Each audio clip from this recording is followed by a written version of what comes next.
Hi, I'm Randy Robison. This is Life Today Tea, a special edition on location. I'm at the Verizon Theater here in the Dallas-Fort Worth area on the Love Ran Red tour with Chris Tomlin and some other great artists. And I've got Chris sitting here. How you doing, man? Good, man. Thank you for having me. It's great to see you, man. You know, you are one of the current icons of worship music. I mean, if you're in a contemporary church or even some of the traditional churches, you're singing a Chris Tomlin song.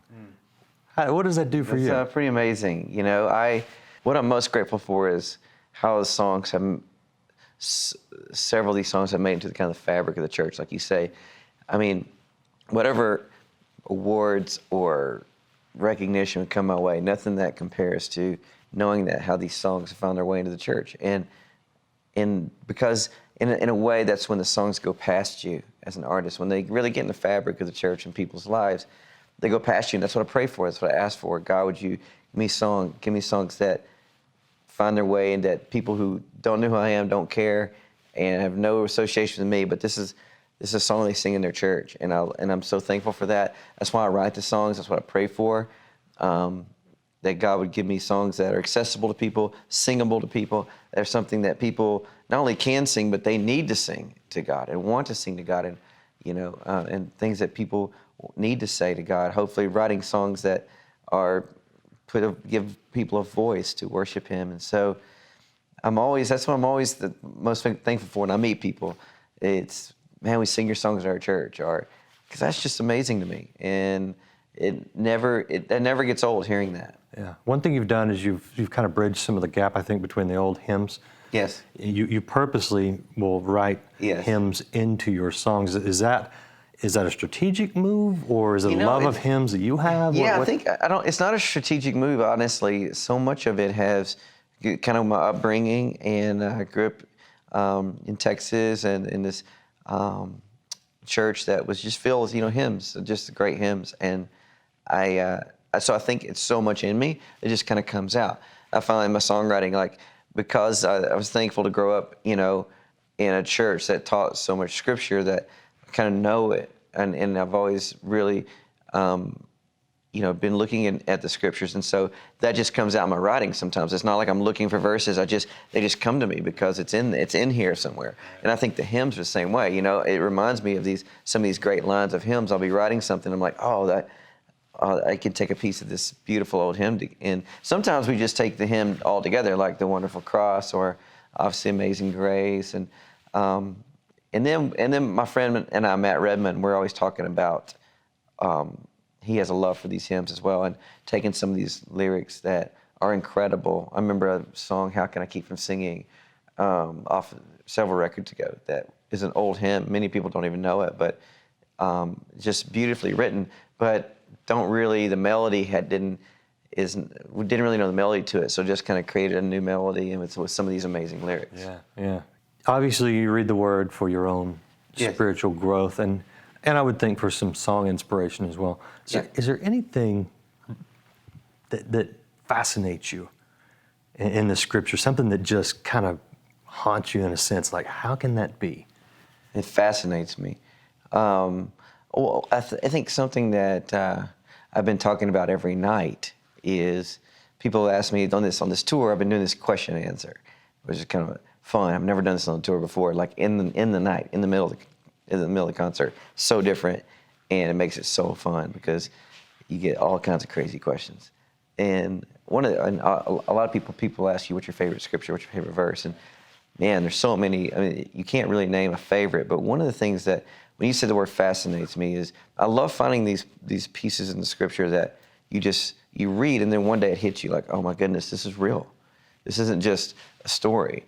And so I talk about in John chapter 18, when Jesus is in the garden and he's praying and he's sweating blood, and he just knows that the cross is coming.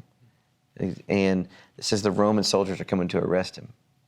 And I just have been blown away by these two verses. In John 18:5, it says, and the Roman soldiers come, and they say, where is this Jesus? Here's what they do for a living. They arrest people. They're the intimidators. They got their swords. They're coming in the night.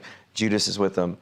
They're the Roman soldiers. And they're like, where is this Jesus? In John 18:6, it just says, Jesus looks at them and says, he just stands and says, I am he. 3 words, I am he. And the next verse just hit me one day. It says, and the soldiers drew back and fell to the ground. And it was just like, wow, and it just was more, it just showed me the power of the words of Jesus, I am he, that this whole Roman who come in to arrest him, and here they are, they just find themselves on their face before him. Yeah. What that must have been like. Jesus had to go, hey, you're going to get up to, you're supposed to arrest me. Yeah, their attitude changed real fast. I mean, it's like, wow. I mean, I think that when you come into contact, I think people think, I think the power of Jesus, I think there's moments where he was probably so much like, just a friend to people and so approachable. And I think there was moments where he probably turned a switch and people didn't even know it. And just saying, I am he. I think there was more in those words than we could ever know. And here's the soldiers just bow down. And when Jesus said, nobody takes my life from me, but I give it freely, that was more evidence. Right. He's like, you guys aren't coming to take me. I'm gonna go with you, but just so we know, who's running this. Right. I just think that's so powerful, and so I'm always fascinated by that, and I'm fascinated by the end of the scriptures when Revelation is talking about what kind of the throne room of God is in the heaven, and it talks about all these creatures and how these amazing creatures around the throne of God, and John was trying to describe them. It says, and what I'm fascinated by is like how these creatures are just crazy. I mean, the way they're described, got all these wings, all these eyes. One says one looked like a lion, one looked like, and it's like all these, he's trying to describe these amazing creatures that if they showed up right here in our interview, we would be out the door. I mean, you'd be like, oh my gosh, what is this? You would just freak out. The whole place would be terrified. They came in the middle of my concert, and just one of these creatures, one of these angels just appeared. The place would be going out the door. Yeah. And yet it says these creatures hide their face before God. I mean, that's like intense. Like I don't think we grasped the magnitude, the weight, the holiness, of who God really is. And so a lot fascinates me in Scripture, but those are a couple things that. Yeah, really that's great. That's some stuff I hadn't thought. I never caught that in John. That's very cool. Very cool. Pardon the noise in the background. They are setting up for the concert. Yeah, so we got a little concert going on tonight. A little bit, yeah, it'll be good. Last question. You have been influenced, obviously. In fact, Louis Giglio has told me the story of how he found you one day, and I think he mentioned something about a boombox and a guitar or something. Oh, and maybe he's stretching a little bit. No. Is it? No, I was a student at Texas A&M, and Louis was teaching at Baylor. He was doing Bible study there, and then we got asked to do this little FCA thing at Baylor, and I was asked to do music, and Louis was asked to speak. I knew who Louis was. He had no idea who I was. I was just a college student, but I knew who he was. He was like this great, Bible teacher, and college students were coming all over to hear him.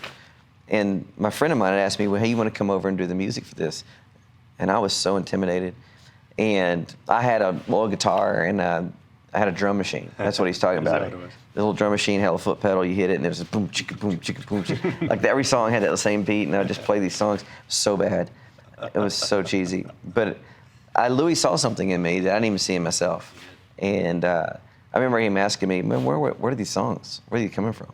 You were playing these songs. And I was Original songs? Yeah. So he was just asking me, he's like, I hear a lot of the same songs, and some of these songs you did tonight, I've never heard before. I was like, just been writing them, and and I remember, that was the start of a friendship that was, definitely something that God ordained and put in my life. And I don't think I'd be doing this interview today if God hadn't crossed my paths with Louis. Yeah. You learn a lot from him. I learn a lot from him. Surely you do too. All the time. Yeah. I mean, I learned so much of what it is to lead people in worship, and the seriousness and the responsibility that is. I'm not just up there just playing a bunch of songs, putting on a performance. It's serious work, and you're leading people to God, and so you better have something to say. You better have something to put in people's hearts to sing, And you do that and you carry yourself a certain way, I think, when you have that responsibility. You don't carry yourself as a rock star or something like that. Right. You carry yourself with a humility before God. Yeah. And I've learned that from Louis. We appreciate you. Stay humble. Keep writing great worship songs. We all enjoy singing them, singing along with you. Thank you so much. What's your website for people that want to catch up with you, find you, get your new music, things like that? You know, I don't know if people go to websites anymore, but Sure we do. But ChrisTomlin.com or my Facebook page, Chris Tomlin, or the Twitter at Chris Tomlin. So just put my name down. You'll find me. Is there a Chris Tomlin app yet? Is that where we're going? Is that what you're saying? No, I don't think so. Maybe there is, but I don't know of it. We'll work on it. Great. Appreciate you spending a few minutes with us. Thank you, man.